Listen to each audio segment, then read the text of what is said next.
2026 ഫെബ്രുവരി 28-നാണ് ഇറാനെതിരെയുള്ള യുദ്ധം അമേരിക്കയും ഇസ്രായേലും ആരംഭിക്കുന്നത്. യുദ്ധം നീണ്ടുപോവുകയാണെങ്കിൽ ലോകം കടുത്ത പട്ടിണിയിലേക്ക് പോകുമെന്ന മുന്നറിയിപ്പാണ് യുണൈറ്റഡ് നേഷൻ നൽകുന്നത്. വേൾഡ് ഫുഡ് പ്രോഗ്രാമിൻ്റെ റിപ്പോർട്ട് ഇന്നലെ പ്രസിദ്ധീകരിച്ചിരിക്കുന്നു. WFPയുടെ റിപ്പോർട്ട് പ്രകാരം ലോകരാജ്യങ്ങളെ വലിയ രീതിയിൽ യുദ്ധം ബാധിക്കും. കടുത്ത പട്ടിണിയും ക്ഷാമവുമാണ് ലോകം നേരിടാൻ പോകുന്നത് എന്ന മുന്നറിയിപ്പാണ് ഇപ്പോൾ WFP നൽകിയിരിക്കുന്നത്.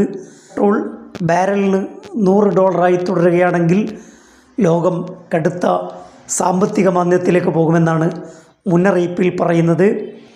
യുദ്ധം കൊണ്ടും മറ്റ് സാഹചര്യങ്ങളെ കൊണ്ടും സങ്കീർണമായി നിൽക്കുന്ന ചില രാജ്യങ്ങൾ, സൊമാലിയ, അഫ്ഗാനിസ്ഥാൻ, ശ്രീലങ്ക തുടങ്ങിയ രാജ്യങ്ങളെ പട്ടിണിയും ദാരിദ്ര്യവും യുദ്ധവും വലിയ രീതിയിൽ ബാധിക്കുമെന്നാണ് റിപ്പോർട്ട് പറയുന്നത്.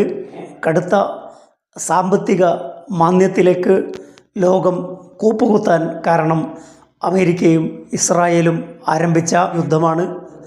ഇറാൻ ഹോർമുസ് പാതകൾ അടച്ചപ്പോൾ ചരക്ക് ഗതാഗതത്തെ അത് ബാധിച്ചു, ലോകത്തെ സാമ്പത്തിക വിനിമയത്തെ ബാധിച്ചു, തൊഴിലില്ലായ്മ സൃഷ്ടിച്ചു, വ്യാപാര രംഗത്ത് മാന്ദ്യങ്ങളുണ്ടായി. ഇങ്ങനെ എല്ലാ മേഖലകളും തകർച്ചയെ നേരിട്ടുകൊണ്ടിരിക്കുന്ന സമയത്താണ് WFP ഇങ്ങനെ ഒരു റിപ്പോർട്ട് പുറത്തുവിടുന്നത്. യുദ്ധം സൃഷ്ടിച്ച വലിയ ഭീതിയുടെയും പ്രത്യാഘാതത്തിൻ്റെയും ചിത്രമാണ് റിപ്പോർട്ട് പുറത്തു കൊണ്ടുവരുന്നത്. കടുത്ത പട്ടിണിയിലേക്കും ദാരിദ്ര്യത്തിലേക്കും ഭക്ഷ്യക്ഷാമത്തിലേക്കും ലോകം കൂപ്പുകുത്തുമെന്നാണ് റിപ്പോർട്ട് നൽകുന്ന മുന്നറിയിപ്പ്.